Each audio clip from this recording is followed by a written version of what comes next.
Bismillahirrahmanirrahim. Dear students, Assalamu alaikum and welcome back to my channel. I am your teacher Muhammad Aslan Sati and I'm back with another informative lecture.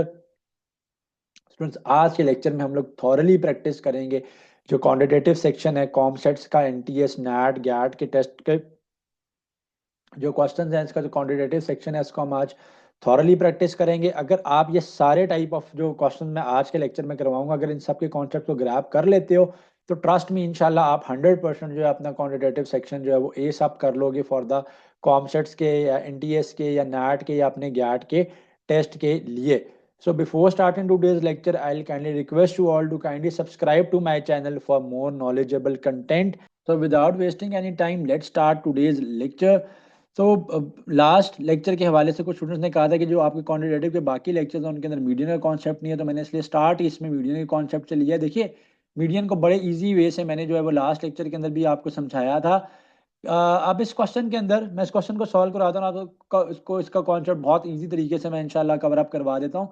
The following data represent the age of students in a class 24, 28, 26, 18, 20, 22 and 30। What is the median age? So आपसे ये पूछ रहा है कि एक class का जो edges हैं स्टूडेंट्स की उनका एक डाटा सेट आपके को गिवन है, आपने इसका मीडियन निकालना है। सो मीडियन निकालने के लिए जो आपने फर्स्ट स्टेप करना है ना जी, वो ये है कि फर्स्ट स्टेप स्टूडेंट्स आप याद रखो कि वो आप क्या करोगे कि फर्स्ट स्टेप के अंदर आपने इस डाटा को अरेंज करना है। चाहे आप चाहो तो इसको इंक्रीजिंग ऑर्डर में भी अरेंज कर सकते हो, चाहे आप तो इसको डिक्रीजिंग ऑर्डर के अंदर भी आप जो है वो इसको अरेंज कर सकते हो। सो मैं इसको इंक्रीजिंग ऑर्डर में अरेंज कर रहा हूँ। So 18 is the smallest value, then 22 है मेरे पास।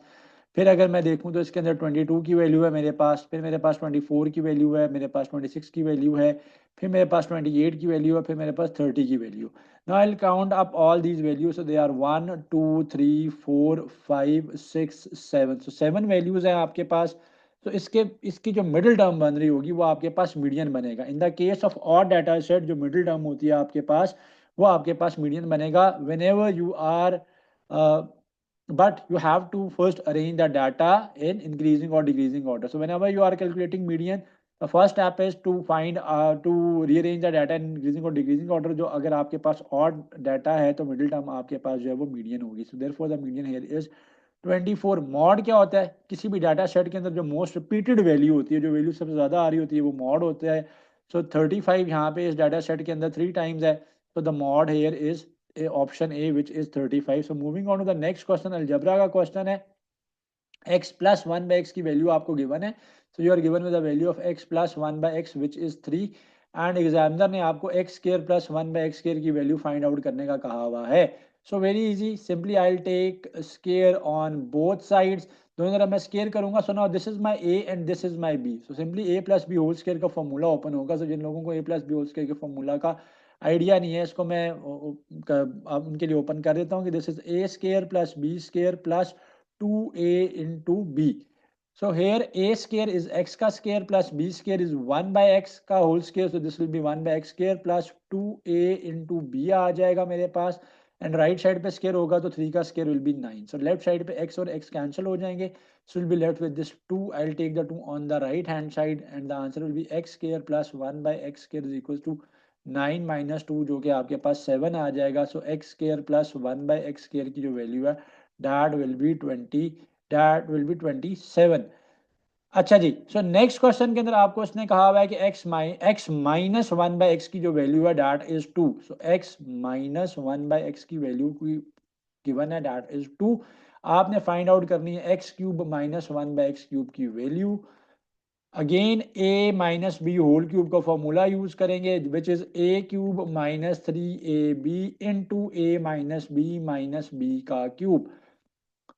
So I'll be taking cube on both sides in the given statement. So left side पे आ जाएगा a का cube minus 3a into B into a minus B का cube minus 1/x cube is equal to 2 का cube आ जाएगा which is 8। अब आप सिंपली क्या करोगे, x और 1/x को कैंसिल कर दोगे। लेफ्ट हैंड साइड पे आपके पास x क्यूब माइनस 3 बचेगा और साथ में आ जाएगा x minus 1/x minus 1/x का क्यूब आ जाएगा is equal to 8। So x minus 1/x की value is given in the question which was 2। सो ये तो ऑलरेडी क्वेश्चन के अंदर गिवन है कि x माइनस 1/x की वैल्यू जो है वो हमारे पास जो है वो 2 है। तो मैं क्या करूंगा, इस सारी जगह पे मैं x माइनस 1/x की जगह पे 2 प्लग इन कर दूंगा। and I will get the answer which will be x cube minus 3 into 2 minus 1 by x का cube is equals to 8. 3 into 2 is 6. So this will be x cube minus 1 by x का cube is equal to 3 to the 6 होगा. और right side पे आप minus 6 को ले जाओगे जो कि हो जाएगा आपके पास plus 6. So 8 plus 6 will be 14 and आपके पास रह जाएगा x cube minus 1 by x cube की वैल्यू आ जाएगी जो कि आपके पास 14 आई है. So now moving on to the next question. फिर बता रहा हूँ अगर आज के लेक्चर को इन डिटेल सारे कॉन्सेप्ट ग्रैब कर लोगे तो इंशाल्लाह आप अपने एनटीएस का चाहे वो नैट का टेस्ट है, गैट का टेस्ट है या कॉम्प्स का एंट्रेंस टेस्ट है, इंशाल्लाह आप उसको इजीली ये सब कर लोगे. इवन गैट जनरल का जो आपको क्वांटिटेटिव का सेक्शन है, आपके नेट का जो किसी भी टाइप का टेस्ट है, चाहे आप नेट 1 ई दे रहे हो, नेट 1 एम दे रहे हो, नेट 1 सी एस दे रहे हो, नेट 1 ए दे रहे हो, आपका क्वांटिटेटिव सेक्शन इंशाल्लाह कवर अप हो जाएगा. सो टाइम वेस्ट नहीं करते, अगले क्वेश्चन की तरफ मूव करते हैं इंशाल्लाह. कार है जो कि सिटी एम से सिटी के की तरफ ट्रैवल कर रही है. एवरेज स्पीड जो है that is 50 miles per hour. How many miles the car will be from city K after 3 hours? तो ये पूछ रहा है कि 3 घंटों के बाद वो सिटी के से कितने डिस्टेंस के ऊपर होगी. सो अगर कार की जो एवरेज स्पीड है वो 50 माइल्स पर आवर है तो आफ्टर 3 आवर्स वो कितना डिस्टेंस कवर करेगा? 3 इंटू 50, 150 माइल्स का डिस्टेंस जो है वो कवर अप कर लेगा. अब वो एम सिटी से टूवर्ड्स के सिटी जा रहा है. तो थोड़ा सा लॉजिक लगानी है. ऑप्शन के अंदर आपके पास 150 भी प्रेजेंट होगा, 50 भी प्रेजेंट होगा एंड सो ऑन. तो यहाँ पे आपने थोड़ी सी लॉजिक लगानी है. क्वेश्चन के अंदर वो ये पूछ रहा है कि कितना वो डिस्टेंस है उसका अभी जो के सिटी से रहता है, यानी वो के सिटी से भी कितना दूर है. सो एम और के बीच में जो टोटल डिस्टेंस है that was 200 miles. They were 200 miles apart. So 150 miles covered up हो चुके हैं. अब वो के सिटी से सिर्फ 50 माइल्स के डिस्टेंस के ऊपर है, 50 माइल्स की मसाफत के ऊपर है. So the right answer here will be 50. Okay, so it was an easy question. Moving on to the next question, a bit conceptual one relates to the geometric series. आप ये कह सकते हो, आप इसको geometric series के method से भी solve कर सकते हो. So during the first month of after the opening of a new shopping home, sales were $72 million. Each subsequent month, sales declined by the same fraction. The sales during the third month after the opening totaled at $18 million. What is the fraction?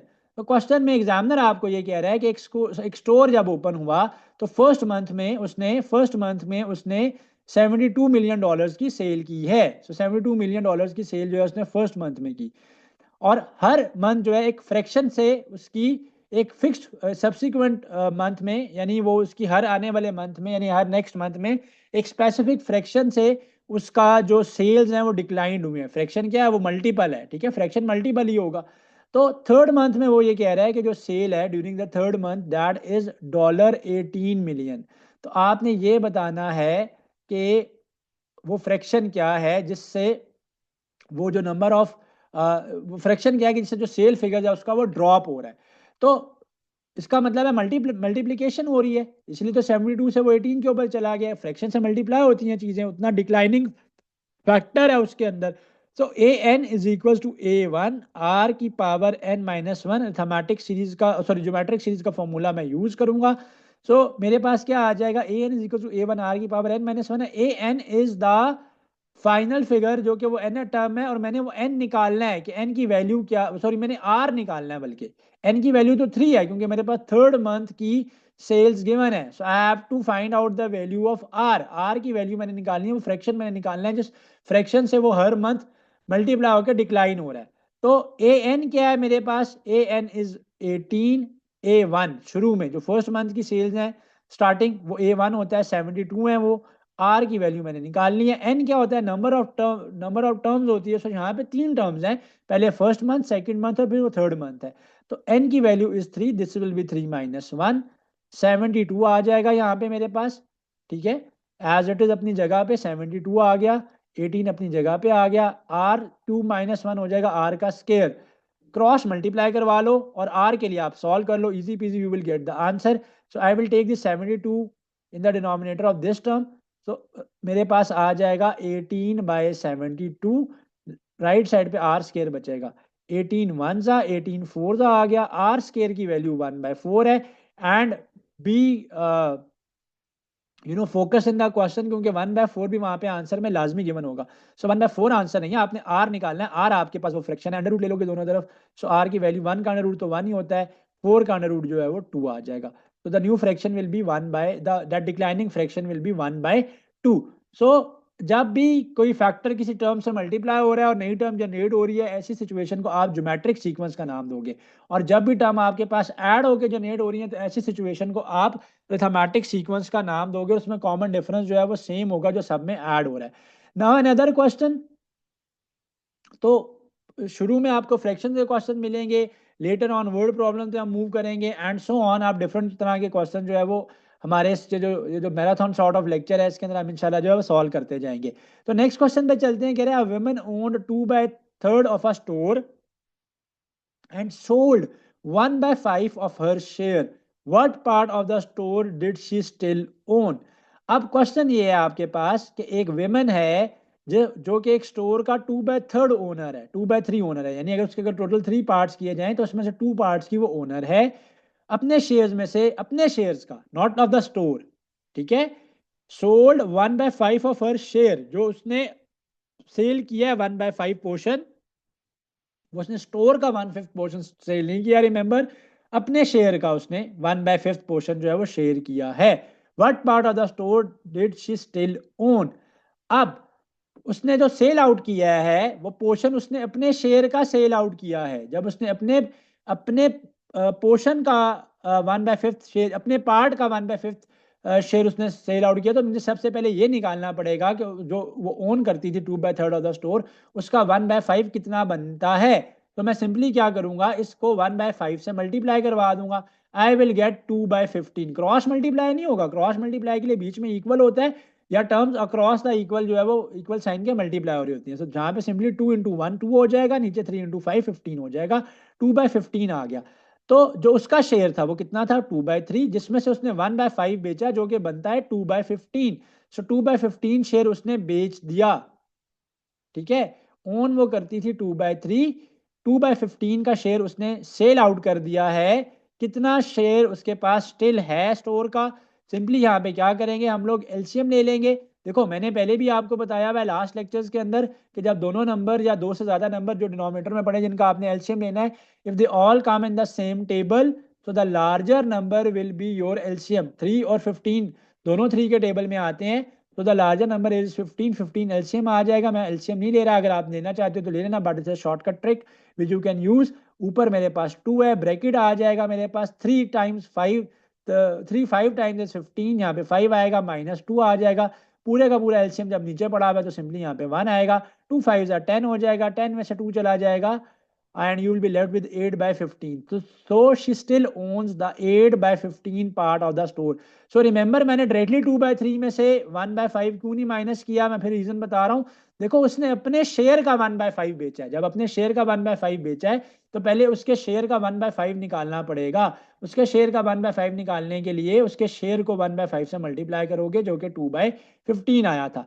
Moving on to the next question, very paper oriented question.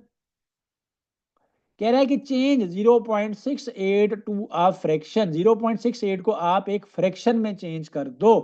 तो 0.68 को आप एक fraction में कैसे change करोगे, 0.68 है, point खत्म होगा तो 1 आएगा, पॉइंट के बाद आप 2 डिजिट्स, तो 2 zeros आएंगे। You will be having this value which will be 68/100। Cancel करते रहो इसको, तब तक कैंसिल करते रहो जब तक आप सिंपलेस्ट फैक्टर के ऊपर नहीं पहुंच जाते।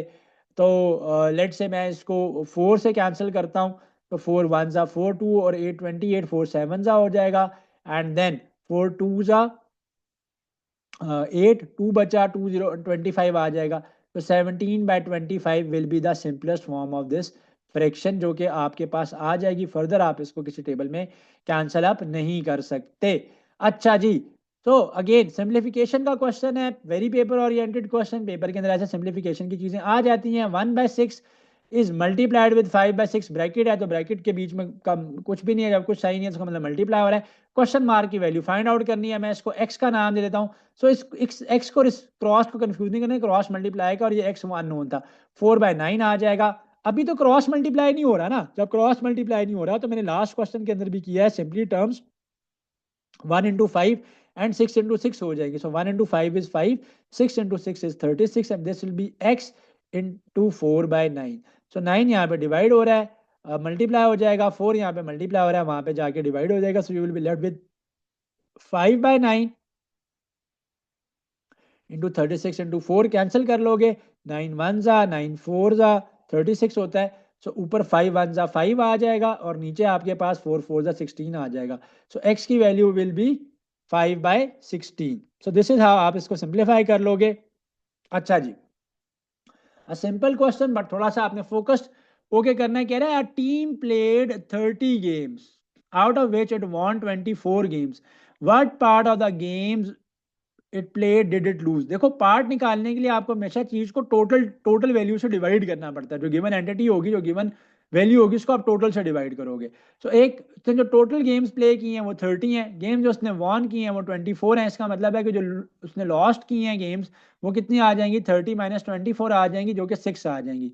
सो games lost are 6 and what part of the games did it lose. So कितनी गेम्स उसने लूज की हैं, part of the games lose. तो 6 गेम्स उसने लॉस्ट की, it lost 6 games, total game played were 30. So part निकालने का मतलब क्या है कि आप उसको टोटल से डिवाइड कर लोगे, you will gate 1/5. So 1/5 of the games जो है वो पार्ट बनते हैं जो कि उसने लूज किया है. अच्छा, दिस इज अ क्वेश्चन. मैंने तो खैर इसके ऑप्शन नहीं मेंशन किए हुए. Definitely in the paper you will be having options. अब x रेशो y की वैल्यू है 9:7. आपसे पूछा जा रहा है x प्लस वाई की वैल्यू बता दो. और मजे की बात है वहां पे किसी एक चॉइस में ये 16 भी पड़ा हुआ होगा. तो आपने कभी भी ये नहीं करना. बच्चे करते क्या है यहाँ पे, स्टूडेंट्स यहाँ पे क्या मिस्टेक करते हैं कि they simply add up these terms. तो they simply add up these terms और जाके कहते हैं जी 16 आंसर था. You can not add these terms भाई. ये टर्म सिंप्लीफाई हुई हुई है और किसी फैक्टर से सिंप्लीफाई हुई है. हमें क्या पता कि वो क्या फैक्टर है. अगर वो फैक्टर 2 है तो ये टर्म्स बनती हैं 18:14. अगर वो फैक्टर 4 है तो ये टर्म्स बनती हैं 36:28. हमें क्या पता कि वो किस फैक्टर से डिवाइड हुई हुई है. तो this information is insufficient to find out the value. तो ये मिस्टेक नहीं करनी कि आप जो है ना ये कह दो कि ये जी सॉल्व हो गया और सॉल्व होकर 16 आ गया.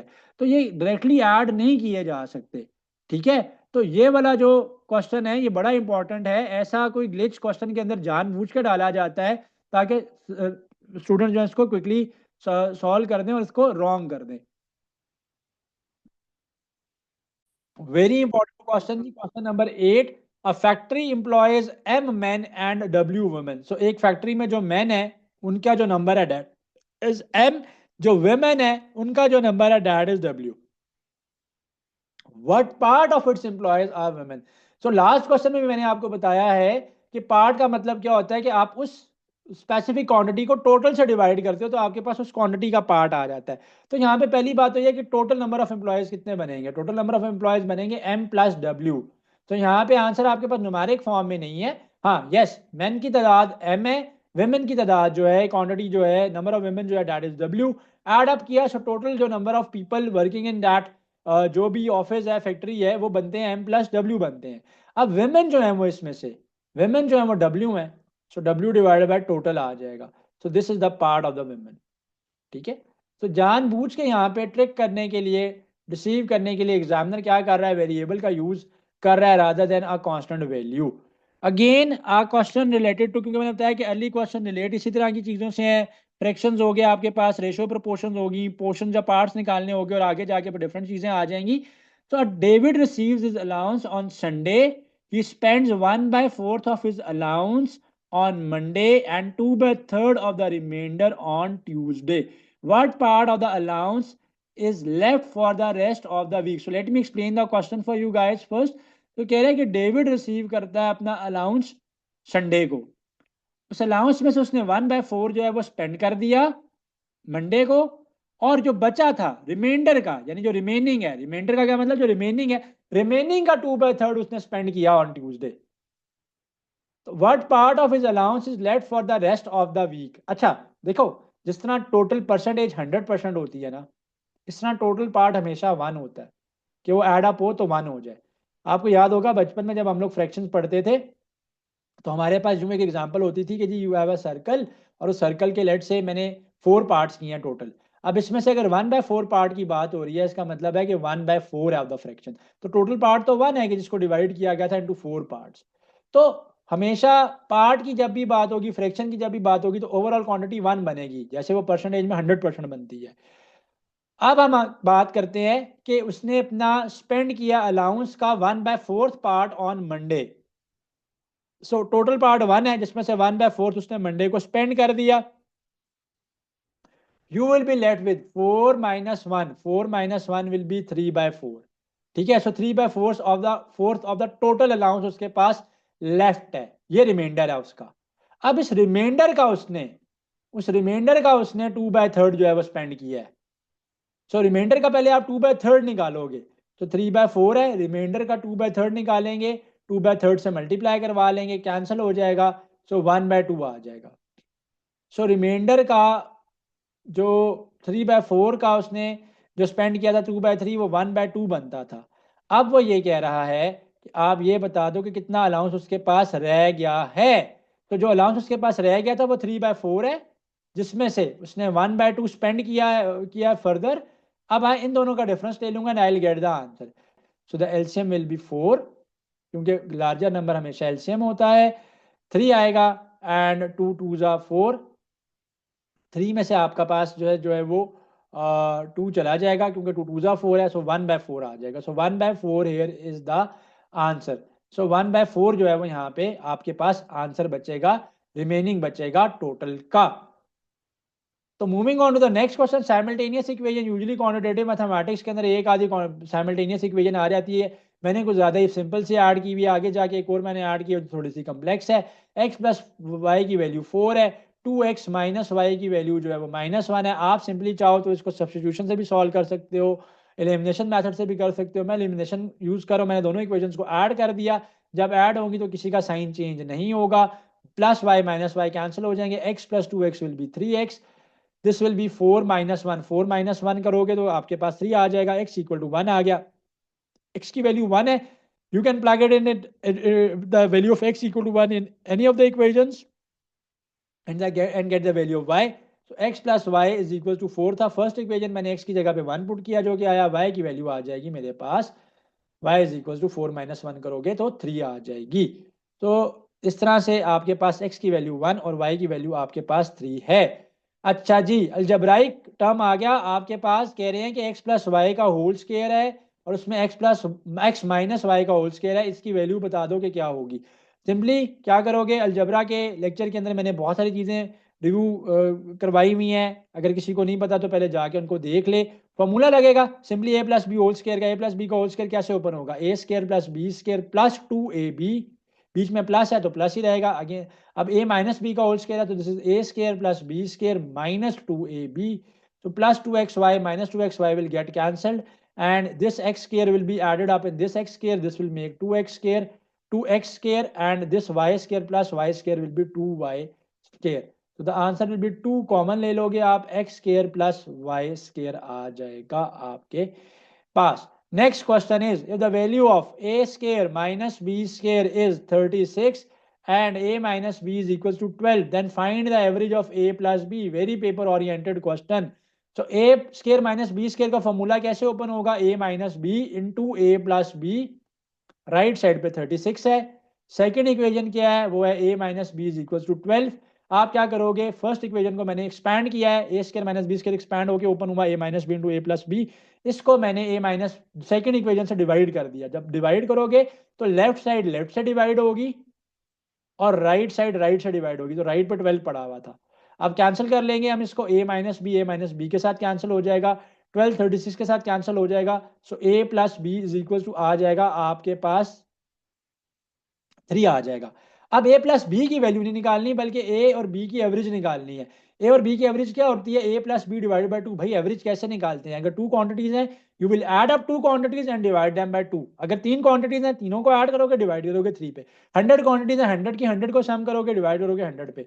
तो 2 क्वांटिटीज बचती हैं यहाँ पे, a और b, इनकी एवरेज निकालनी है, तो दोनों का सम आ गया, सम को दोनों तरफ 2 से डिवाइड कर दो, you will get the answer. a plus b जो है वो एवरेज आ जाएगी, जो कि 3/2 होगी, जिसको आप 1.5 भी लिख सकते हो। तो जो भी रेलिवेंट वहां पे ऑप्शन होगा आप उसको चूज जो है वो कर लोगे।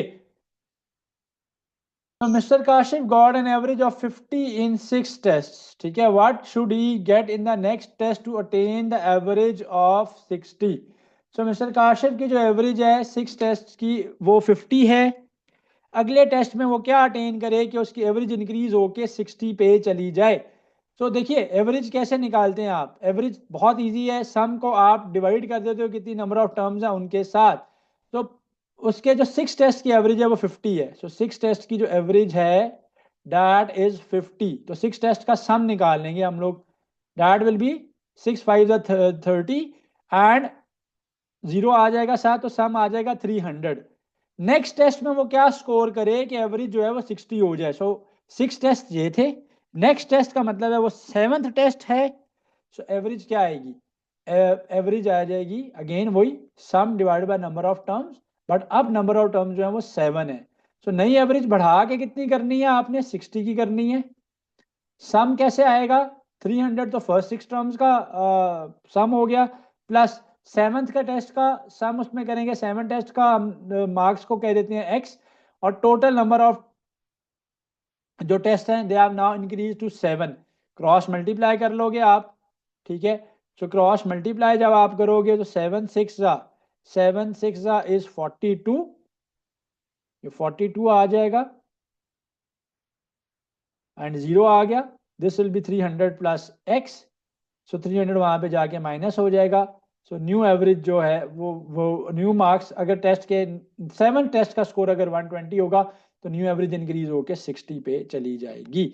Moving on to the next question, a and b can do a job in 6 days। If A does the job alone ही takes 10 days, what will be the time required by B to complete the job alone. So a और b जो है वो मिलके जब काम करें तो 6 days में जॉब को कंप्लीट कर रहे हैं। If A does the job alone ही टेक्स 10 days, अगर ए अकेला वो काम करता है तो वो 10 days में करता है। What will be the time required by B to complete the job alone. तो ऐसी सिचुएशन में मैंने आपको टिप बताई भी है कि आप टोटल टाइम का रेसिप्रोकल कर लो, आपके पास रेट ऑफ डूइंग वर्क आ जाएगा। तो टोटल टाइम यहाँ पे 6 days है, दोनों का मिला के जो रेट ऑफ डूइंग वर्क आएगा 1/6 आएगा। लेट से ए का जो रेट ऑफ डूइंग वर्क है मैं 1/a ले लेता हूँ, बी का आ जाएगा 1/b, और टोटल जब दोनों ऐड हो रहे हैं, दोनों सेम मिल के काम कर रहे हैं, तो 1/6 डेज के अंदर वो काम जो है कंप्लीट कर रहे हैं। अब ए अकेला जो है वो काम 10 days में करता है, इसका मतलब है ए का जो रेट ऑफ वर्क होगा यानी 1/a जो है इट विल बी 1/10। मैंने बताया टाइम को रेसिप्रोकल कर लो, you will get the rate of doing work. तो यहाँ पे प्लग इन कर लेते हैं, जब यहाँ पे प्लग इन करूंगा तो ए का रेट है 1/10, बी का रेट मैंने निकालना है, टोटल 1/6 है, 1/b आ जाएगा आपके पास 1/6 प्लस 1/10 है, दूसरी तरफ चला जाएगा 1/10 माइनस हो जाएगा। एलसीएम ले लेते हैं, तो 10 इंटू 6 60 को एलसीएम ले लो, 10 यहाँ पे आ जाएगा, 6 यहाँ पे आ जाएगा, 10 में से आपके पास 6 चला जाएगा तो आपके पास आ जाएगा 4 डिवाइड बाई 10 इंटू 6, 1/b है यहाँ पे, 2 2 ज़ा 2 5 ज़ा 2 1 ज़ा 2 3 ज़ा 1/15 आ गया। सो ये रेट ऑफ डूइंग वर्क है, अगेन रेसिप्रोकल कर लो, टाइम आ जाएगा, सो 15 आवर्स आ जाएंगे। तो गिवन जब भी आपके पास, मैंने पहले बताया है लास्ट लेक्चर्स के अंदर कि गिवन जब भी आपके पास टाइम हो और आपने रेट ऑफ वर्क निकालना हो, आप टाइम को रेसिप्रोकल कर लो, रेट ऑफ वर्क आ जाएगा, सॉल्व करो अननोन चीज के लिए and you will get the correct answer, you will get the total answer. अच्छा जी, next question, a man bought 27 packets of chilli मिली at $20 each, 9 packets of chili milli at $320 each, and 6 packets of chili milli at $360 each. Find the average price per packet of the chili milli। देखिए मैंने आपको पहले भी बताया हुआ है कि जब भी आपके पास वेटेड एवरेज की बात होती है तो वेटेड एवरेज की सिचुएशन क्या होती है कि जिसके अंदर क्या होगा कि आपके पास एक से ज्यादा क्वांटिटीज की सेम वैल्यू होगी। जैसे यहाँ पे है कि 27 पैकेट्स की जो प्राइस है वो $280 ईच है, फिर 9 पैकेट्स की जो प्राइस है दैट इज $320 ईच है, देन 6 पैकेट्स की जो प्राइस है वो $360 ईच है। सो एनटीएस के अंदर, नैट के अंदर, गैट के अंदर ऐसा क्वेश्चन एग्जैक्ट डिटो इन्हीं वर्डिंग के साथ भी आता रहा, और चिली मिली के ही पैकेट्स का जिक्र है लेकिन वेटेड एवरेज है। तो वेटेड एवरेज आप कैसे निकालते हो, लेट से पहली टर्म का वेट m है और उसकी वैल्यू x1 है, सेकंड टर्म का वेट n है और उसकी वैल्यू x2 है, उनको मल्टीप्लाई करोगे, लेट से अगर कोई थर्ड भी है और उसकी वैल्यू x3 है और उसका वेट जो है वो p है, divided by m plus n plus p कर दोगे, आपके पास वेटेड एवरेज आ जाती है। जिस तरह यहाँ पे क्या है, जो पहला आपके पास वैल्यू है 280 है, और उसका जो वेट है वो 27 है। सेकंड जो वैल्यू है वो आपके पास 320 है, उसका जो वेट है वो 9 है, क्योंकि 9 पैकेट्स आए हैं, 9 इंटू 320। फिर 6 पैकेट्स आए हैं तो 6 इंटू 360। तो तीसरा जो आपके पास, जो थर्ड आपके पास जो वैल्यू है वो x3 वो 360 है, और उसका जो वेट है वो 6 है। तो मैं क्या करूंगा, सिंपली 27 को 280 से मल्टीप्लाई करवा लूंगा, प्लस 9 को मैं 320 से मल्टीप्लाई करवा लूंगा, प्लस पी क्या है मेरे पास थर्ड, तो 6 पैकेट्स हैं। 6 पैकेट्स की क्या कॉस्ट थी पर पैकेट, $360 थी। सो 6 इंटू 360 कर लोगे, डिवाइड किससे करोगे, टोटल नंबर ऑफ पैकेट से डिवाइड करोगे भाई। तो टोटल नंबर ऑफ पैकेट्स कितने हैं, 27 प्लस 9, ये हो जाएंगे 36। 36 प्लस 6 42। तो ये आया आपके पास 27 प्लस 6 प्लस 9, जो कि बनेगा आपके पास 42 बनेगा। ठीक है, जो कि इक्वल होगा 42 के। ऊपर मल्टीप्लाई करवा लेना और ऐड करके 42 से डिवाइड कर लेना, you will get the answer. What is the number 5% of which is 10? Again very easy. एक तरीका इसको याद करने का क्या है कि मैंने बताया था बचपन में हम लोग क्या करते थे, परसेंटेजेस निकालते थे कैसे, marks obtain divided by total marks into 100 कर लेते थे हम लोग। तो क्या करोगे अब, वो नंबर क्या है कि जिसका 5% वैल्यू जो है, अगर 5% निकालो तो उसकी वैल्यू 10 बनती है। तो परसेंटेज गिवन है, उसकी जगह पे 5 डाल लो, मार्क्स ऑब्टेन, यानी अगर 10 मार्क्स लो तो 5% बन रहा है। सो 10 आ गया, टोटल वो वैल्यू निकालनी है, उसको x कह लो, इंटू 100, बल्कि इसको अल्फा सिलेक्ट से रिप्रेजेंट कर लेते हैं अननोन को, ताकि मल्टीप्लाई के साइन के साथ मिक्स ना कर लो तुम लोग कहीं। क्रॉस मल्टीप्लाई कर लो, अल्फा आ जाएगा 10/5 इंटू 100। तो 5 वन ज़ा, 5 टू ज़ा एंड 0 आ जाएगा। सो 200 आ जाएगा आपके पास। नेक्स्ट क्वेश्चन पे चलते हैं हम लोग। A man spend 10% of his money, after spending 60% of the remainder he has 72 rupees left, how much he had in the start. एक बंदे ने अपने पैसों का 10% स्पेंड किया, पीछे कितना परसेंट रह गया, 90% रह गया। अब उस 90% का उसने 60% स्पेंड किया है, 90% का 60% स्पेंड किया है। अच्छा, किसी भी वैल्यू की ना अगर कोई परसेंटेज निकालनी है तो उस वैल्यू को उठा के उस परसेंटेज से आप मल्टीप्लाई करवा दो। फॉर एग्जाम्पल मैं ये कहता हूं कि 120 का 30% निकालो, तो 120 को आप 30% से मल्टीप्लाई करवा दो, आपके पास आंसर आ जाएगा। मैं ये कहता हूं कि 120 का 70% निकालना है, 120 को उठाओ 70% से मल्टीप्लाई कर लो, आपके पास आंसर आ जाएगा। अब यहाँ और जब भी आप परसेंटेज लेके आओगे तो आप 100 से मल्टीप्लाई करवाते हो जब परसेंटेज बना रहे होते हैं, और जब परसेंटेज का साइन खत्म करते हैं तो आप 100 से डिवाइड करते हो। अब एक आदमी की टोटल इनकम क्या होगी, 100% ही होगी ना। 100% हमेशा टोटल होगा, अगर पार्ट्स हैं तो वन कंप्लीट पार्ट जो है वो एक टोटल पार्ट होगा। तो 10% स्पेंड किया, पीछे 90% रह गया था, अब उस 90% का 60% स्पेंड किया उसने, रिमाइंडर का 60%। सो इंटू 60% कर लेंगे, तो बचा है उसके पास 72। ये बताना है कि शुरू में उसके पास कितनी अमाउंट थी, ये अमाउंट की वैल्यू कितनी है x, ये हम लोगों ने बतानी है। तो परसेंटेज के साइन को नेक्स्ट स्टेप में खत्म कर लेंगे, 90/100 हो जाएगा ये। अगेन यहाँ पे करोगे तो ये हो जाएगा 60/100। तो परसेंटेज जब भी खत्म होती है उसकी जगह पे 100 आता है, और जब परसेंटेज बनाई जाती है तो 100 से मल्टीप्लाई कराते हैं। ये 0 0 के साथ कैंसिल हो जाएगा, ये 0 0 के साथ कैंसिल हो जाएगा, एक्स रह जाएगा यहाँ पे। मैं करने क्या जा रहा हूँ, 72 के साथ ये जो 10 बचा था ये वाला, और जो ये 10 बचा था, इन दोनों को मल्टीप्लाई करवा लूंगा। 72 इंटू 10 इंटू 10 डिवाइडेड बाय यहाँ पे 9 और 6 रह गया था, divided by 9 into 6। So 9 one ज़ा एंड 9 8 ज़ा 72 हो गया। देन अगेन 6 से कर लेते हो आप, तो 2 3 ज़ा 2 4 ज़ा हो गया। ऊपर आपके पास आ जाएगा 400 डिवाइडेड बाय 3। तो 400 को आपने 3 से डिवाइड कर लेना है। तो 3 वन ज़ा आपके पास 3 आ जाएगा, 1 और 0, 3 3 ज़ा 9 आ जाएगा, फिर अगेन बचा 1 और 0। तो ये 133 पॉइंट समथिंग जो है ये आपके पास वैल्यू आ जाएगी, जो कि राउंडेड ऑफ फिगर में आपके हैं। आपने वहां पे जो भी आंसर होगा वो मेंशन कर मार्क कर लेना। अगर 133.3 ही गिवन हुआ तो उसी को मार्क कर लेना। अगर उसने राउंड ऑफ करके 134 रुपीज किया हुआ तो आप उसको 134 रुपीज मार्क कर दीजिएगा। Population of a city increased in 2 years from 25,000 to 30,000, find the percentage increase during the time. So percentage increase कैसे निकालते हैं आप, तो परसेंटेज इंक्रीज आएगा आपके पास न्यू वैल्यू।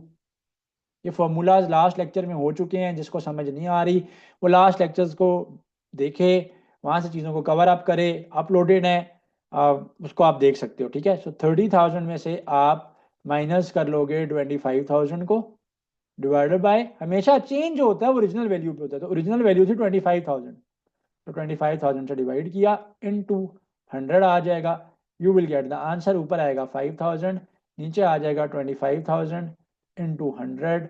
तो ट्रिपल जीरो के साथ कैंसिल, 5 वन ज़ा, 5 फाइव ज़ा, फिर 5 टू ज़ा 10, तो 20% जो है वो इंक्रीज आया है। तो 20% इंक्रीज है। अच्छा जी, इसके ऑप्शन में से मुझे मेंशन करने चाहिए थे, लेकिन मैं इसको बता देता हूँ। कह रहे हैं कि ए बी और सी का जो प्रोडक्ट है दैट इज 2 एंड ए की वैल्यू सी है, तो ये बता, ए और सी की वैल्यू इक्वल है, तो ये बता दो कि बी की वैल्यू क्या होगी।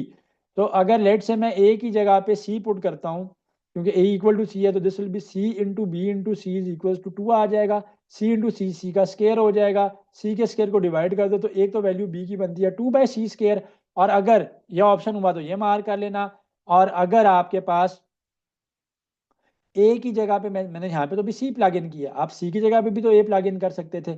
अगर मैं सी की जगह पे ए प्लग इन करूंगा, तो फिर ये आएगा a into B into a is equal to 2, तो फिर बी की वैल्यू आ जाएगी ए इंटू ए स्केयर, सो 2/a स्केयर आ जाएगा। सो अगर तो ये ऑप्शन हुआ तो फिर ऑप्शन ए मार कर लेना, अगर इस तरह की फॉर्म में ऑप्शन हुआ तो फिर इसको बी मार कर लेना, अगर दोनों हुए और एक चॉइस हुई कि बोथ ए एंड बी, तो फिर बोथ ए एंड बी को मार कर लीजिएगा।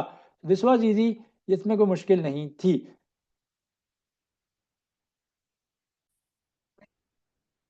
P is an integer greater than 5, the expression that must represent an odd integer is, so t की वैल्यू जो है इस क्वेश्चन में आपको ये कह रहे हैं कि ग्रेटर देन 5 है, it can be any number greater than 5, वो 6 हो सकता है, 7 हो सकता है, 8 हो सकता है, 9 हो सकता है, 5,000 हो सकता है, भाई 5,000 भी तो 5 से बड़ा है। आपने ये बताना है कि जो कि हमेशा हमेशा must represent N odd integer, तो इनमें से, इन चॉइसेस में से कौन सी ऐसी चॉइस है जो हमेशा आउटपुट पे ऑड नंबर जनरेट करे। अच्छा, मैं आपको बड़ा सिंपल सा टिप बताता हूँ। ऐसे सिचुएशन के अंदर आपने क्या करना है कि आप इसमें वैल्यूज प्लग इन कर लो, बोथ ऑड एंड इवन, और चेक करो कि कौन सा नंबर हमेशा ऑड भी देने पे और इवन भी देने पे उसको इनपुट में, आउटपुट पे हमेशा ऑड नंबर जनरेट करता है। तो मैं लेट से फर्स्ट चॉइस को पहले पिकअप करता हूँ, t+1, तो एक नंबर 6 और 7 चूज कर लेते हैं और सब में पुट करके देख लेते हैं। पहले मैंने इसमें 6 पुट किया, 6+1 आ जाएगा, 6 इंटू 6+1 7 होता है, 6 7 जा 42 आ गया। तो ये तो ऑड नंबर नहीं आ रहा, इवन नंबर आ रहा है, इवन पुट किया इसमें इवन आ रहा है, तो इसको तो यहीं पे छोड़ दो, ऑड पे तो जाने की जरूरत ही नहीं है। इस पे आ जाओ 3t-1, इसमें पहले हम इवन नंबर पुट करके देखते हैं, 18-1 आ गया 17, वो ऑड इंटीजर है। अब हम इसमें ऑड नंबर पुट करके देखते हैं, ऑड नंबर 7 बनता है, 3 इंटू 7-1 आ जाएगा, 3 ये 21 में से 1 दे तो इवन नंबर आ रहा है। टी का स्केयर, भाई इवन नंबर का स्केयर करोगे इवन नंबर ही आएगा, ऑड नंबर का स्केयर करोगे तो ऑड नंबर ही आएगा, तो ये भी रिप्रेजेंट नहीं कर रहा, पीछे बचा 2t-3, यही आंसर होगा, इसका मतलब है। सो पेपर में तो अगर ये 3 चॉइसेस नहीं बनी तो इसका मतलब है 4th चॉइस ही राइट चॉइस है, सिंपली उसको मार्क कर लेना, लेकिन मैं फिर भी उसको सॉल्व करके बता देता हूँ। लेकिन पेपर में आप यही करना कि अगर कोई पहली 3 चॉइसेस नहीं आ रही, उस कंडीशन को पूरा नहीं उतरी, तो फोर्थ करेगी डेफिनेटली, तो आप अपना टाइम सेव करो, फोर्थ को मार्क कर दो। मैं आपको करके दिखा देता हूँ इसको। 2t-3, मैं इसमें इवन नंबर पुट करता हूँ जो ग्रेटर देन 5 है, तो दिस इज 2 6 12, 12 में से 3 गया तो 9 आया, ऑड नंबर आ रहा है, यानी इवन प्लग इन किया है आउटपुट पे, फिर भी ऑड जनरेट हुआ है। अब ऑड प्लग इन करके देखते हैं कि क्या अभी भी आउटपुट पे ऑड नंबर जनरेट हो रहा है। तो 7 ऑड नंबर था, 2 इंटू 7 पुट किया, -3 आ गया, 14 में से 3 चला गया, 11 आ गया। तो जब मैंने इवन पुट किया तो तब भी ऑड आया, और जब मैंने ऑड पुट किया तब भी ऑड आया, तो इसका मतलब है कि ये हमेशा ही ऑड नंबर जनरेट करेगा जब भी इसमें नंबर ग्रेटर देन 5 पुट करोगे। तो पेपर में तो आप डायरेक्टली इसी को आंसर निकाल लेते, क्योंकि फर्स्ट 3 चॉइसेस आपकी नहीं थी, तो आप फोर्थ को डायरेक्टली मार्क कर देना विदाउट सॉल्व किए हुए, ताकि आपका टाइम बच जाए। अगेन एनटीएस के टेस्ट के अंदर, नैट के टेस्ट के अंदर, गैट के टेस्ट के अंदर ये रिपीटेड क्वेश्चन रहा है, या ऐसा क्वेश्चन आता रहा है। कह रहा है कि जी 7 एप्पल्स कॉस्ट करते हैं y cents, how many apples will $X buy. अच्छा देखो, सेंट्स क्या होते हैं, सेंट्स छोटी करेंसी वैल्यू है और डॉलर्स बड़ी करेंसी वैल्यू है। सो $1 के अंदर आपके पास 100 सेंट्स होते हैं, तो $1, $1 के अंदर 100 सेंट्स होंगे आपके पास। अब एक एप्पल की, 7 एप्पल्स की जो कॉस्ट है, 7 एप्पल्स की जो कॉस्ट है वो y सेंट्स है।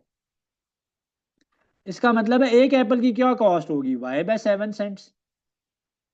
देखो कॉमन सेंस की बात है। मैं ये कहता हूं कि अगर अगर 20 पेंस की कॉस्ट जो है वो 50 रुपीज है, एक पेन की कॉस्ट क्या आएगी? तो 50 को 20 से आप डिवाइड कर दो, क्योंकि 50 रुपीज का 20 पेन है। इसका मतलब है एक पेन की कॉस्ट जो है 5/2 यानी 2.5 रुपीज है। तो यहाँ पे भी यही काम हुआ है, मैंने अभी यही काम किया है। मैं क्वेश्चन की तरफ आता हूँ, मैं इसका कॉन्सेप्ट समझाता हूँ, बट इससे पहले ये जो मैंने किया है वो मैं बता देता हूँ कि 7 एप्पल्स की जो कॉस्ट है डैट इज y सेंट्स। तो एक एप्पल की कॉस्ट क्या हो जाएगी, y/7 cents. This is the cost of one apple, cost of one apple. अब अगर मेरे पास एक पेन की कॉस्ट 2.5 रुपीज आ रही है, तो मुझे ये पता चल जाएगा कि मैं 25 रुपीज के कितने पेन्स ले सकता हूँ। मैं 25 को एक पेन की कॉस्ट से डिवाइड करूंगा, मेरे पास नंबर ऑफ पेन्स आ जाएंगे। तो मैं 25 रुपीज के 10 पेन्स बाय कर सकता हूँ। यहाँ पे मैंने यही सिचुएशन यूज करनी है, इसी कॉन्सेप्ट को मैं यूज कर रहा हूँ यहाँ पे। मैंने क्या किया कि कॉस्ट ऑफ वन एप्पल निकाली जो कि y/7 सेंट्स थी। अब मैंने बताना है कि x डॉलर्स के मैं कितने कितने एप्पल्स बाय कर सकता हूँ। सो x डॉलर्स को पहले सेंट्स में कन्वर्ट कर लेते हैं। x डॉलर्स हैं, सो एक डॉलर के अंदर 100 सेंट्स हैं, x इंटू 100 तो ये 100x बन जाएगा। अब cost of one apple is y/7 cents, उसको उससे डिवाइड कर दिया। 7 जो नंबर सबसे नीचे डिवाइड हो रहा है वो ऊपर जाके मल्टीप्लाई हो जाएगा, मैथमेटिक्स का रूल है। This will B 700x/y। मैं फिर बता देता हूँ, देखो पहले इस कॉन्सेप्ट को समझ लो। मैंने पहले ये कहा कि 20 रुपीज के 50 रुपीज के मैंने 20 पेन्स बाय किए हैं, तो एक पेन की कॉस्ट क्या आ जाएगी, 50/20, जो कि आई थी 2.5। अब मेरे पास अगर 25 रुपीज हैं, तो मैं कितने पेन्स बाय कर सकता हूँ? तो मैं टोटल अमाउंट को कॉस्ट ऑफ वन पेन से डिवाइड करूंगा, तो मेरे पास नंबर ऑफ पेन्स आ गए। अब यही काम यहाँ पे इस क्वेश्चन के अंदर वो आपको ये कह रहा था कि 7 एप्पल्स की कॉस्ट जो है वो y सेंट्स है। 7 एप्पल्स की जो कॉस्ट है that is y cents. 7 cent 7 apples आ रहे हैं y सेंट्स के, एक एप्पल की कॉस्ट हो जाएगी y/7 सेंट। टोटल डॉलर जो हैं वो x हैं, तो डॉलर्स को सेंट्स में लेके जाओ तो 100x हो जाएंगे। कॉस्ट ऑफ वन एप्पल से उसको डिवाइड कर दोगे, टोटल नंबर ऑफ एप्पल जो आप बाय कर सकते हो that will be 700x। So total number of apples which can be bought by x dollars will be 700x/y। अच्छा जी, अगेन एवरेज से कुछ ज्यादा ही क्वेश्चन आ गए आज। So if Myra had a bowling score of b+6, b-2, b+4 and b-5, what she must score in the next game to have an overall average score of b+2। So Myra के जो first game है उसका जो score है that is b+6, second game का जो score है b-2 है, थर्ड गेम का b+4 है, फोर्थ गेम का b-5 है। अगली गेम में क्या स्कोर करे कि एवरेज b+2 हो जाए। तो ये तो 1, 2, 3 और 4 गेम्स बनती हैं, इसका मतलब है फिफ्थ गेम में क्या स्कोर करे कि नई एवरेज जो है वो b+2 हो जाए। तो एवरेज क्या होगी, सम बाय टोटल नंबर। सो टोटल नंबर यहाँ पे 5 बनता है, नई एवरेज जो है वो b+2 हो जाए। टोटल नंबर मेरे पास 5 है, तो सम कर लेंगे। फर्स्ट टेस्ट की जो सॉरी जो फर्स्ट बॉलिंग मैच का जो स्कोर है दैट इज b+6, सेकंड का है b-2, थर्ड का है b+4, फोर्थ का है b-5, फिफ्थ में क्या स्कोर करे उसको मैं x मान लेता हूँ, प्लस x कर लो, सॉल्व कर लो, आंसर आ जाएगा। पहले तो मैं इसको क्रॉस मल्टीप्लाई करूंगा, ये आ जाएगा 5b+10, यहाँ पे आ जाएगा b+b+b+b that will be 4b। 6 में से 2 गया 4, 4 में 4 आया 8, 8 में से 5 गया, तो 8 में से 5 गया तो +3 आ गया आपके पास, प्लस x आ गया। सॉल्व कर लेंगे x के लिए, x की वैल्यू आ जाएगी। तो ये जो 4b है दूसरी तरफ जाएगा, माइनस हो जाएगा, 3 यहाँ पे ऐड हो जाएगा, माइनस हो जाएगा। 5 में से 4b चला जाएगा, b आ जाएगा, 10 में से 3 चला जाएगा तो 7 आ जाएगा। तो x की वैल्यू जो है वो b+7 हो जाएगी। बीच में सिंप्लीफिकेशन की चीजें भी आपके क्वांटिटेटिव मैथमेटिक्स के सेक्शन के अंदर होती हैं। तो ये क्वेश्चन है आपके पास, कह रहे हैं कि find the value of x when x/2 + 5 is equal to x - 1/3। तो x के लिए इसको सॉल्व कर लेंगे। x/2 है आपके पास, +5 इज इक्वल टू x - 1/3 है। आप सिंपली क्या करोगे, -1/3 को दूसरी तरफ ले जाओ, x/2 को आप इस तरफ ले आओ, तो 5 - 1/3 दूसरी तरफ जाएगा, तो ये स्टूडेंट्स +1/3 हो जाएगा x, और ये प्लस x/2 इस तरफ आएगा तो -x/2 हो जाएगा। एलसीएम ले लेते हैं हम लोग यहाँ पे, ठीक है, राइट साइड पे भी और लेफ्ट साइड पे भी। लेफ्ट साइड पे एलसीएम लोगे 3 आएगा, 3 5 15 हो जाएगा, 15 + 1 आ जाएगा। यहाँ पे एलसीएम लोगे तो आप 2 आएगा, 2 × x करोगे तो 2x - x/2 आ जाएगा। This will B 16/3, this will B x/2, cross multiply कर लेंगे, 2 यहाँ पे डिवाइड हो रहा है, वहां पे जाके मल्टीप्लाई हो जाएगा, 16 2 हो जाएगा आपके पास 32, 32/3 आ जाएगा इज इक्वल टू x। तो this will be the value of x। तो नेक्स्ट क्वेश्चन है, पूछ रहा है आपसे कि highest degree of the polynomial यहाँ पे क्या है। तो हाईएस्ट डिग्री आप कैसे निकालते हो, जो टोटल पावर आपके पास हाईएस्ट पावर आ रही होती है ना आपके पास किसी भी पोलिनोमियल के अंदर, उसको आप जब डिग्री का नाम देते हो। तो यहाँ पे अगर आप इस वाले पोर्शन को देखो तो इसमें x की हाई की पावर है 3 और y की पावर है 5। यहाँ पे पावर का मैं उसको नहीं लूंगा, हाईएस्ट वाले को लेते हैं। 3 + 5, तो डिग्री यहाँ पे आ जाएगी पोलिनोमियल की 8। कह रहा है choose the sum of the following. भाई ये तो बहुत ही आसान है, 9x² में 5x² ऐड होगा तो 14x² आ जाएगा। अच्छा ये बात याद रखो कि जब टर्म्स ऐड होती हैं तो उनकी पावर्स के ऊपर कोई फर्क नहीं पड़ता और सेम वेरिएबल्स वाली टर्म्स आपस में ऐड होंगी। यानी ये x² है और ये x² है, तो x² वाली बीच में ऐड होकर 14x² आ जाएंगी। यस, अगर ये मल्टीप्लाई हो रहे होते यानी 9x² इंटू 5x² हो रहा होता तो फिर आप क्या करोगे, सबसे पहले तो आप इनके कोफिशिएंट्स को मल्टीप्लाई करवा लोगे। 9 5 45 आ जाएगा, x² इंटू x² कर लेना, x की पावर 4 आ जाएगा आपके पास। तो जब भी टर्म्स मल्टीप्लाई होती हो, बेसिस सेम हो रही हो वहां पे, तो पावर्स जो है वो उनकी ऐड हो जाती हैं और ऐड अप होकर टोटल पावर जो है वो बना लेती है। क्वांटिटेटिव के अंदर जो आपके पास एजेस वाले क्वेश्चन होते हैं, एक दो एग्जांपल्स अब हम उसकी करते हैं ताकि क्वांटिटेटिव जो हमारा कंप्लीशन की तरफ जा रहा है वो कंप्लीट कवर हो जाए। कह रहे हैं कि Saima is 8 years older than Fatima. Saima जो है वो फातिमा से 8 years ओल्डर है। सो साइमा की एज क्या बनेगी, वो फातिमा की एज में 8 ऐड करने से आएगी। If Saima is 3 times older than Fatima, अगर साइमा जो है फातिमा की एज का थ्राइस है, 3 times है, तो बता दो कि एज ऑफ फातिमा क्या है। सो ये इक्वेशन मैंने कैसे बनाई है, कह रहा है कि Saima is 8 years older than Fatima. तो फातिमा से अगर साइमा 8 years बड़ी है तो फातिमा की एज में आप 8 ऐड करोगे, साइमा की एज आ जाएगी। साथ ही वो कह रहा है कि साइमा जो है वो थ्राइस है, 3 times ओल्डर है than Fatima, s is equal to 3f आ जाएगा। दो इक्वेशंस बन गई, दो ही वेरिएबल्स हैं, सॉल्व कर लेंगे। मैं इसको सॉल्व कर देता हूँ। s की वैल्यू जो है वो 3f आई है, मैं इस इक्वेशन में पुट कर लूंगा। s की जगह पे जब मैं 3f पुट करूंगा तो यहाँ पे आएगा f+8, this f I will take it on the left hand side, 3f में से f चला जाएगा, 2f आ जाएगा इज इक्वल टू 8 आ जाएगा, f इज इक्वल टू 4 आ जाएगा। फातिमा की एज निकालनी थी, बस 4 इयर्स, अगर साइमा की पूछी होती तो वो 12 ईयर्स आनी थी, इस इक्वेशन में पुट कर लेते। एक और कर लेते हैं एज वाला, क्योंकि एज वाले क्वेश्चन सम टाइम पेपर में क्वांटिटेटिव सेक्शन मैंने बताया कि होते हैं। Age of father is thrice the age of his son. So let's say father की एज को मैं एफ से रिप्रेजेंट कर रहा हूँ, सन की एज को मैं एस से रिप्रेजेंट कर रहा हूँ। फादर जो है वो सन की एज का थ्राइस है, 3 times है। इफ फादर 6 years ओल्डर है देन हिज सन, तो हमेशा वो से 26 years बड़ा ही रहेगा ना। अगर कोई मेरे से 10 years बड़ा है तो वो 10 साल के बाद भी तो मेरे से 10 years बड़ा ही रहेगा। So if father is 26 years older than his son, यानी 26 years के थे फादर जब उनका बेटा पैदा हुआ, तो इसका मतलब क्या है कि फादर जो है वो 26 प्लस एस हैं। तो सेकंड इक्वेशन ये बन जाएगी, सॉल्व कर लेना है हमने। जो फादर बतानी है हम लोगों ने, यहाँ पे f की वैल्यू जो है वो 3s है, यहाँ पे मैं प्लग इन कर लूंगा, 3s is equal to 26 plus s आ जाएगा, s दूसरी तरफ चला जाएगा माइनस हो जाएगा, 3s में से s चला जाएगा, 2s इज इक्वल टू 26 आ जाएगा, s की वैल्यू जो है वो 13 आ जाएगी। सन 13 ईयर्स का, फादर की एज निकालनी है वो यहाँ पे पुट करके आ जाएगी, 3 इंटू 13 करोगे तो फादर जो है वो 39 ईयर्स के हैं। Option a will be the right choice here. सो अच्छा जी, this question is a raise to the power m into a raise to the power n। अभी मैंने बताया कि टर्म सेम हो, बेसिस सेम हो, टर्म्स मल्टीप्लाई हो रही हो, पावर ऐड होती है। सो ए की पावर m इंटू ए की पावर n है, तो दिस विल बी ए की पावर m प्लस n आ जाएगा मेरे पास। ठीक है, moving on to the next question. अच्छा जी, इस क्वेश्चन में आपको ये कह रहे हैं कि number is exactly divisible by 2 then the digit are the unit places. So कोई भी नंबर है, लेट्स से वो अगर 3 डिजिट नंबर भी है या 4 डिजिट नंबर भी है, अगर मैं 4 डिजिट नंबर की बात करता हूँ 1000 की, तो ये उसका यूनिट्स प्लेस है, ये उसका टेंस प्लेस है, ये उसका हंड्रेड प्लेस है और ये उसका थाउजेंड प्लेस है।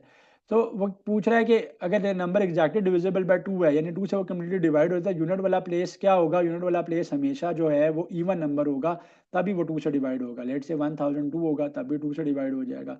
लेट से 94 होगा, 2 से डिवाइड हो जाएगा कम्प्लीटली। तो उस केस में आपके पास यूनिट वाला जो डिजिट है ना, जो यूनिट डिजिट है, it should always be, it will always be an even number. Moving on to the next question, what will be the perimeter of the rectangle whose width is 4 centimeter and length is 2 centimeter? So perimeter क्या होता है? किसी भी shape की जो sides होती हैं उनका जो sum होता है, that is known as perimeter. So I have drawn a rectangle on your screens. तो इसमें क्या है? ये width है, ये width है, ये length है, ये length है. So it is L plus W plus L. The perimeter of a rectangle is 2 times length plus 2 times width और else 2 into length plus width. तो वर्ड्स एवर आप फॉर्मूला जो है वो इसका यूज करो. सो पेरीमीटर निकाल लेंगे हम, बहुत इजी है. विड्थ जो है वो 4 है, लेंथ जो है वो 2 है. दोनों को ऐड करेंगे, 4 प्लस 6 जो है वो आएगा मेरे पास 4 प्लस 2 आएगा 6, 6 इंटू 2 हो जाएगा मेरे पास 12. So the perimeter will be 12 centimetres. So next question. So simplify this and we get so 1 by 2 raised to the power 4. जब मैं इसको सॉल्व करूंगा, इस पोर्शन को मैं सॉल्व करूंगा, तो दिस विल बिकम 1 की पावर 4 इज 1 ही रहेगा, 2 की पावर 4 हो जाएगा, 2 की पावर 4 होता है 16 इंटू 6 का स्केयर होता है 36 इंटू. अब यहाँ पे अगर आप गौर करो तो पावर -3 में है, तो इसको +3 में करने के लिए अंदर वाली टर्म को रेसिप्रोकेट कर देंगे. जब अंदर वाली टर्म को मैं रेसिप्रोकेट करूंगा, this will become 2/3 and power will become +3. अब मैं इस +3 को ऑपरेट में करवा सकता हूं या मैं इसको ओपन कर सकता हूं. शॉर्टकट टेक्निक मैंने लगा दी ताकि मेरा टाइम बच जाए.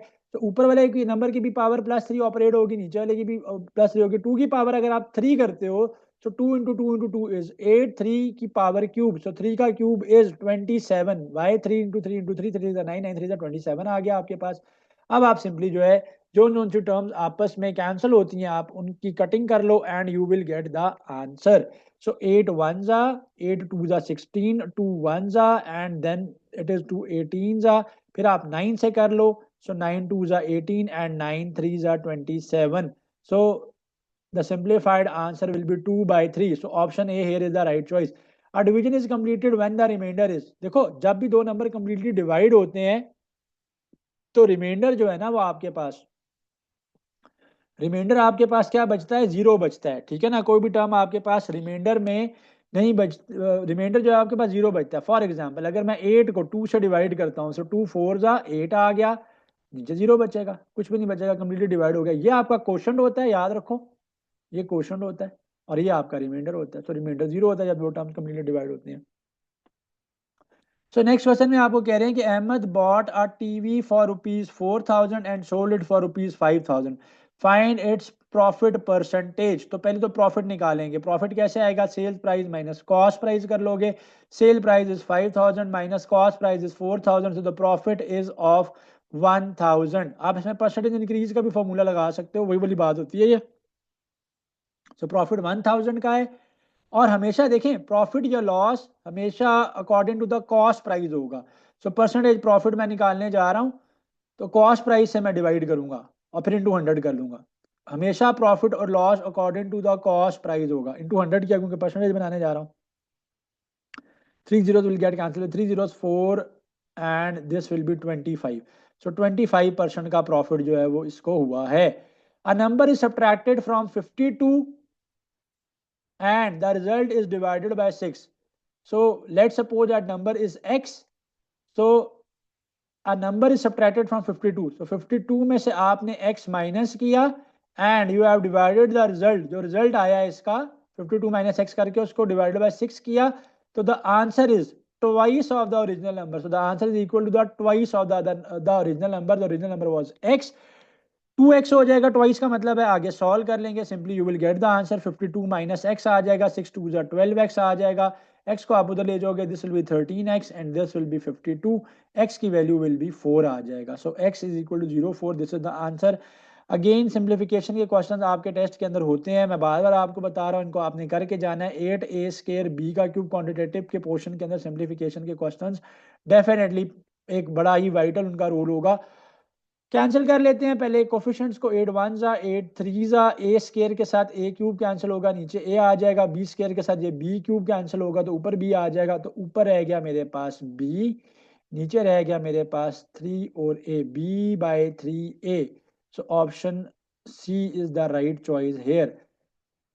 थोड़ा सा कंफ्यूजिंग क्वेश्चन लग रहा है, बिल्कुल कंफ्यूजिंग नहीं है. नेक्स्ट क्वेश्चन में कह रहा है कि after eliminating x x minus p by q is equal to 0 and 4x plus 2y is equal to p by q we get। so ये क्वेश्चन कंफ्यूजिंग है, इसमें कंफ्यूज होना नहीं है, बड़ा इजी क्वेश्चन है। कह रहा है कि आप अगर इनमें से x को एलिमिनेट करते हो, अगर आप इनमें से x को एलिमिनेट करते हो तो आपके पास क्या आएगा, what will we get. x को एलिमिनेट करने का मतलब है दोनों दोनों इक्वेशन में से x खत्म हो जाए। सो फर्स्ट इक्वेशन है मेरे पास x minus p q is equal to 0, x की वैल्यू आ जाएगी पी क्यू, ठीक है, यहां पे पुट कर लोगे सेकंड इक्वेशन में। सेकंड इक्वेशन क्या है, that is 4x plus 2y is equal to p q, x की जगह पे पी क्यू पुट कर लिया, plus 2y is equal to p q था। पी क्यू के लिए हमने सॉल्व करना है। चॉइसेस के ऊपर भी नजर रखो, चॉइसेस में उसने राइट साइड पे 0 किया हुआ है, तो ये लेफ्ट साइड पे हो गया था 4 इंटू पी क्यू, ये हो जाएगा 4 टाइम्स पी क्यू, ये वाला पी क्यू वहां जाके माइनस हो जाएगा। 4 पी क्यू में से पी क्यू माइनस होगा तो भाई 3 पी क्यू रह जाएगा, और साथ में 2y इज इक्वल टू 0 रह जाएगा। So the right choice is option A. On simplifying the expression minus 8 by minus 112 y, what do we get? The answer will be minus 8 by minus 112 y कर लोगे आप, minus को minus के साथ cancel करो, आगे आप कैंसिलेशन करते जाओ, तब तक कैंसिलेशन करते जाओ जब तक आपकी वो कैंसिलेशन हो सकती है। तो मैं पहले 2 के टेबल से करके दे रहा हूँ, 2 4 हो जाएगा, ये 2 5 हो जाएगा, 6 आ जाएगा, फिर मैं अगेन 4 से बल्कि कर लेता हूँ, 4 1 जा 4 और 16, तो 1 by 14y आ जाएगा answer. So the answer here will be 1 by 14y। कह रहा है surface area of a cube of a side 3 centimetre is, surface area of a cube निकालना है। सरफेस एरिया क्या होता है, सरफेस एरिया जितने भी सरफेसेस बन रहे होते हैं उन सब के एरियाज का सम होता है। तो पहले मैं एक क्यूब ड्रॉ कर लेता हूँ आपके पास, ठीक है। सो ये एक क्यूब है मेरे पास, इसको मैंने आपकी स्क्रीन के ऊपर ड्रॉ किया। इस क्यूब का सरफेस एरिया निकालना है। सो क्यूब का सरफेस एरिया निकालने का मतलब क्या है, इसके जितने भी फेसेस है ना उन सब फेसेस का सम निकालना है। तो एक क्यूब के 6 फेसेस बनते हैं, देखो ये एक फ्रंट पे first face, this second face, third phase, top पे फोर्थ, फिफ्थ नीचे आपका बॉटम वाला, और सिक्स्थ आपका ये बैक वाला फेस बनता है। सो एक फेस जो है वो स्केयर होता है, स्केयर का एरिया क्या होता है, लेंथ इंटू ब्रेथ। तो क्यूब में हर साइड इक्वल होगी ना, अगर ये साइड 3 है तो ये साइड भी 3 होगी, सिमिलरली ये पीछे वाली साइड भी 3 होगी। तो जैसे तो स्केयर की फॉर्म में होती है, इसका जो फेस है वो एक स्केयर की फॉर्म में होता है। तो स्केयर का एरिया क्या होता है, लेंथ इंटू ब्रेथ। स्केयर में लेंथ भी 3 होती है, ब्रेथ भी 3 होती है, क्योंकि उसमें साइड्स इक्वल होती हैं। तो स्केयर का एरिया एक फेस का आ जाएगा 3 9 हो जाएगा। इसके 6 फेसेस हैं, 6 फेसेस है ना, तो जब 6 फेसेस हैं तो 9 इंटू 6 करोगे तो 54 सेंटीमीटर स्केयर जो है वो एरिया आएगा। आंसर आएगा 54 सेंटीमीटर का स्केयर। अच्छा जी, कह रहे हैं कि if a cross b plus c and a cross b plus a cross c then this property is known as. तो यहाँ पे पहले मल्टीप्लीकेशन हो रही है फिर एडिशन हो रही है। जब दो डिफरेंट साइंस हो रहे हो, जैसे यहाँ पे है दो डिफरेंट मैथमेटिकल काम हो रहे हैं कि ये मल्टीप्लीकेशन है साथ एडिशन है, तो डिस्ट्रीब्यूटिव कहते हैं। अगर सेम काम हो रहे हो और 3 टर्म्स हो तो एसोसिएटिव कहते हैं, ठीक है। तो ये डिस्ट्रीब्यूटिव प्रॉपर्टी है, पहले मल्टीप्लीकेशन है ओवर एडिशन है, so distributive property of multiplication over addition है। अगर ये हो रहा होता a into b plus c, फिर हम वो कह रहा होता a plus b into a plus c, तो इसको आप डिस्ट्रीब्यूटिव प्रॉपर्टी नहीं कहोगे, इसको आप एसोसिएटिव प्रॉपर्टी कहोगे, ठीक है। इस प्रॉपर्टी को आप एसोसिएटिव प्रॉपर्टी कहोगे अगर ये इस तरीके से हो रहा है आपके पास।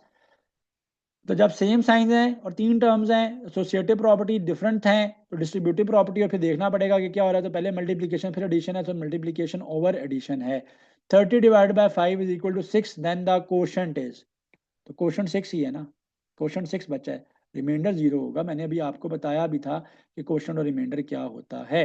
So super set of flowers is, इसको वैसे उस तरह से तो करने की सेट्स को जरूरत नहीं है, बट फिर भी पेपर में एक आध कोई क्वेश्चन अगर आ जाए तो super set of flowers is, flowers किस से बिलोंग करते हैं, तो फ्लावर प्लांट से बिलोंग करते हैं। तो ये सबसेट है फ्लावर्स, और सुपर सेट जो है वो आपके पास प्लांट्स है, वेजिटेबल्स एनिमल या स्वीट्स से बिलोंग नहीं करते हैं। आगे सॉल्व करेंगे, बीडी मैथ्स रूल लग जाएगा। सबसे पहले आप ब्रैकेट्स को सॉल्व कर लोगे। So this will B plus minus minus, this will be 9 minus 5 इस ब्रैकेट में, plus this will B -3 and plus plus is plus. So this will be 9 minus 5 will be 4, बीच में प्लस है, -3 और plus 7 है, तो ये प्लस माइनस माइनस होता है, 7 में से 3 चल जाएगा 4, 4 प्लस 4 आ जाएगा आपके पास +8। Last question from this exercise is the radius of a circle is 14 centimetre. एक सर्कल है जिसका रेडियस है आपके पास, रेडियस क्या होता है सर्कल के सेंटर से लेके उसकी बाउंड्री तक, वो 14 सेंटीमीटर है। आपने सरकमफेरेंस निकालना है, सरकमफेरेंस होगा आपके पास 2πr। तो बहुत इजी था, सिंपली आप इसको सॉल्व कर लेना। 2 और पाई की जगह पे मैं ले लेता हूँ 22/7, आर की जगह पे आ जाएगा 14। सो मैंने क्लेवर थोड़ा सा आइडिया अपना यूज़ किया कि मुझे पता है कि आर जो है वो 7 का मल्टीपल जब भी हो ना, तो पाई की जगह पे 22/7 ले लो ना। देखो आप पाई को 22/7 भी ले सकते हो, 3.14 भी ले सकते हो। तो मैंने 22/7 लिया ताकि कैंसिलेशन में मेरे लिए ईजी हो। पेपर में तो कैलकुलेटर अलाउ नहीं होता। तो 7 1 जा, 7 2 जा, 2 2 जा 4, और 4 को आप 22 से करोगे तो 88 आ जाएगा। तो सरकमफेरेंस आएगा आपके पास 88 centimetres. So the next question is, a typist can type 60 words per minute. How many typists will be required to type a book of 43,200 words in 6 hours? So एक जो typist है ना जी, उसकी जो typing speed है that is 60 words per minute. हमें कितने typist चाहिए होंगे कि अगर हम 43,200 वर्ड्स की बुक को 6 आवर्स में अगर हम लोग उसको टाइप करवाना चाहते हैं, तो नंबर ऑफ टाइपिस्ट मेरे पास कितने होने चाहिए। तो पहले तो मैं ये देखूंगा कि एक टाइपिस्ट 6 आवर में कितने वर्ड्स टाइप करता है। अब 1 मिनट में तो वो 60 वर्ड्स करता है। अब 6 आवर्स हैं, 6 आवर्स में हर आवर में 60 मिनट्स होंगे, और टाइपिस्ट की टाइपिंग स्पीड भी 60 है। सो 6 × 60 × 60 कर लिया। तो ये तो टोटल नंबर ऑफ वर्ड्स आ जाएंगे जो कि एक टाइपिस्ट टाइप करेगा 6 आवर्स में। अब टोटल बुक के अंदर कितने वर्ड्स हैं, दे आर 43,200। इसको कितने वर्ड्स एक टाइपिस्ट टाइप कर सकता है वो ये। मैं खुद मल्टीप्लीकेशन नहीं कर रहा, देखो इसको मल्टीप्लाई कर सकते हैं, मैं मल्टीप्लीकेशन नहीं कर रहा। मैं अपना टाइम बचाऊंगा, पेपर में कैलकुलेटर अगेन अलाउ नहीं होता। तो ये ट्रिक आपके बहुत काम आएगी, ठीक है। 6 × 60 × 60 मैंने मल्टीप्लाई उनको नहीं करवाया, इस सारे फिगर से इसको डिवाइड करना था। अब मैं डिवाइड कर लेता हूँ, तो मेरे पास नंबर ऑफ टाइपिस्ट आ जाएगा। तो नंबर ऑफ टाइपिस्ट मैं निकाल लूंगा। 0 को 0 के साथ कैंसिल कर दो, इस 0 को इस 0 के साथ आप कैंसिल कर दो। अब आप पहले इस वाले 6 से डिवाइड कर लेना। सो 6 7 जा 42 होता है, 43 में से 42 गया, 1 बचा, 1 और 2 12 होगा, ठीक है। तो 6 2 जा 12 आ गया। फिर अगेन आप 6 से डिवाइड कर लो आप इसको, तो 6 1 जा 6, 1 और 2 बचा 12, 6 2 हो गया, 12 हो गया। फिर अगेन आप इस वाले 6 से भी डिवाइड कर लो, 6 1 जा 6, 6 2 जा 12। तो 2 टाइपिस्ट आपको चाहिए to type a book of 43,200 words. अगर एक टाइपिस्ट की टाइपिंग स्पीड 60 वर्ड्स है एंड 6 आवर्स में आप कंप्लीट बुक्स की टाइपिंग चाहते हो। अच्छा जी, divide 40 by half and add 10, the answer will be. 40 को हाफ से डिवाइड करेंगे, हाफ क्या होता है 1/2, इससे डिवाइड करेंगे, इसमें 10 ऐड करेंगे, आंसर क्या आएगा ये बताना है। सो हाफ होता है 1/2, मैथमेटिकल रूल है, जो चीज सबसे नीचे डिवाइड हो रही है ऊपर जाके मल्टीप्लाई हो जाएगी। तो this will be 40 × 2, this will B 80, 80 + 10 आ जाएगा 90 आ जाएगा। इस क्वेश्चन की चॉइसेस करेक्ट नहीं है, इनको करेक्ट कर लेना। So 90 will be the answer. अच्छा जी, very important question, 4 sweepers can clean a school in 60 days. 4 sweepers clean a school in 60 days. 4 sweepers हैं, 60 डेज में स्कूल क्लीन करते हैं। How many sweepers will be required to clean the same school in 20 days. तो 4 sweeper जो हैं वो 60 days में एक स्कूल को क्लीन करते हैं। 20 डेज में अगर आप क्लीनिंग चाहते हो तो आपके पास कितने जो है स्वीपर जो है वो चाहिए होंगे। तो ऐसे क्वेश्चंस के अंदर आप डायरेक्ट और इनडायरेक्ट की सिचुएशन में मत फंसो, बल्कि मेरी एक ट्रिक को आपने यूज करना है। वो ट्रिक क्या है, वो ट्रिक ये है कि जो भी गिवन डाटा है उसको मल्टीप्लाई करो, आस्ट डाटा से डिवाइड करो, आस्ट वैल्यू आ जाएगी। तो आपने क्या करना है, 4 × 60 कर लेना है, क्योंकि 4 स्वीपर्स हैं और 60 डेज हैं। आस्ट डाटा क्या है 20 डेज है, उससे डिवाइड कर लेना है। आपके पास आस्ट वैल्यू आ जाएगी, 0 0 के साथ कैंसिल हो जाएगा, 2 1 जा 2 2 जा 4, 2 6 जा 12। सो अगर 4 स्वीपर 60 डेज में स्कूल क्लीन करते हैं तो टोटल वर्क आ जाएगा ना ऊपर 4 × 60 करके। तो अब नंबर ऑफ डेज जो है वो नए नंबर ऑफ डेज वो 20 में चाहता हूँ, 20 से मैं डिवाइड कर लूंगा तो मेरे पास नंबर ऑफ स्वीपर्स आ जाएगा, ठीक है। तो नेक्स्ट क्वेश्चन में आपको कह रहे हैं the ratio of milk to water is 4:1। If there is 8 litres of milk then find the volume of water in it. तो रेशो क्या है, मिल्क रेशो वाटर जो है वो क्या है आपके पास 4:1 है। अगर आपके पास मिल्क की टोटल क्वांटिटी 8 लीटर्स है, सो मिल्क की टोटल क्वांटिटी अगर आपके पास 8 लीटर्स है, तो आपने बताना है कि वॉल्यूम ऑफ वाटर जो है वो इसके अंदर कितना होगा। तो अब मिल्क के 4 पार्ट्स हैं और वाटर का 1 पार्ट है, तो अगर 4 पार्ट जो हैं वो 8 लीटर्स के इक्वल हैं, तो 1 पार्ट कितना होगा, दोनों तरफ आप 4 से डिवाइड कर लो, ये 1 बन जाएगा। सो 1 पार्ट आ जाएगा आपके पास 2 लीटर्स। सो 8 लीटर्स मिल्क के अंदर 2 लीटर्स ऑफ वाटर जो है वो ऐड किया गया है। अच्छा जी, नेक्स्ट क्वेश्चन की तरफ चलते हैं। Find the missing proportion, very easy question. इसकी जगह पे आप x ले लो। अब x रेशो 13 रेशो 55 रेशो 65 है। अब रूल है आपके पास रेशोज का, वो क्या होता है कि प्रोडक्ट ऑफ एक्सट्रीम्स, यानी जो कॉर्नर्स पे पड़े हुए एक्सट्रीम पोजीशन पे पड़े हुए उनका प्रोडक्ट इक्वल होता है जो सेंट्रल टर्म्स होती हैं प्रोडक्ट ऑफ मीन्स के। ठीक है, सो प्रोडक्ट ऑफ एक्सट्रीम्स आ जाएगा 65 into x is equal to 55 into 13।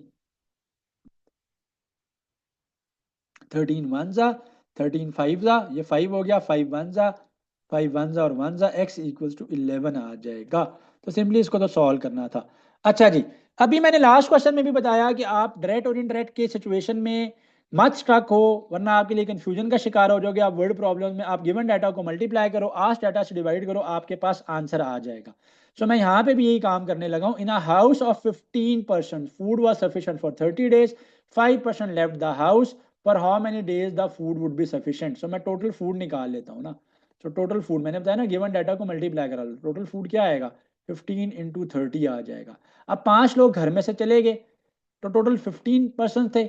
जब 5 लोग लेफ्ट द हाउस, तो पीछे आपके पास 10 पर्सन रह गए। सो आप 10 से डिवाइड कर लो, आपके पास नंबर ऑफ डेज आ जाएंगे। देखो टोटल फूड कैसे आई थी, पीपल इंटू डेज करके ही आई थी, तो नंबर ऑफ डेज आ जाएंगे आपके पास। 0 0 के साथ कैंसिल हो जाएगा, 15 3 45 आ जाएगा। तो बड़ा इजी क्वेश्चन है, बट ऐसे सिनेरियो के अंदर डिफरेंट वैल्यूज हो सकती हैं, डिफरेंट चीज़ें हो सकती हैं, तो आपको करने आने चाहिए। A street hawker is selling bananas at the rate of ₹60 per dozen. A man wants to buy 20 bananas, how much will he have to pay. तो एक स्ट्रीट हॉकर जो है वो 1 डजन बनाना 60 रुपीज़ के देता है, यानी 12 बनाना की कॉस्ट जो है वो 60 रुपीज़ है। तो 1 बनाना की कॉस्ट क्या आ जाएगी, दोनों तरफ आप 12 से डिवाइड कर लो। सो 1 बनाना की कॉस्ट जो है वो आपके पास आ जाएगी 5 रुपीज़। आपने 20 बनाना की कॉस्ट बतानी है, 20 इंटू 1 बनाना की कॉस्ट 5 रुपीज़ है, 20 इंटू 5 कर लोगे तो 100 रुपीज़ के आपके पास 20 बनाना जो है वो आ रहे होंगे। So this was all from the quantitative section. Do practice it, आप इंशाल्लाह आपको टेस्ट में बहुत ज़्यादा जो है वो हेल्पफुल होगा ये आपके लिए। Like, comment, and subscribe.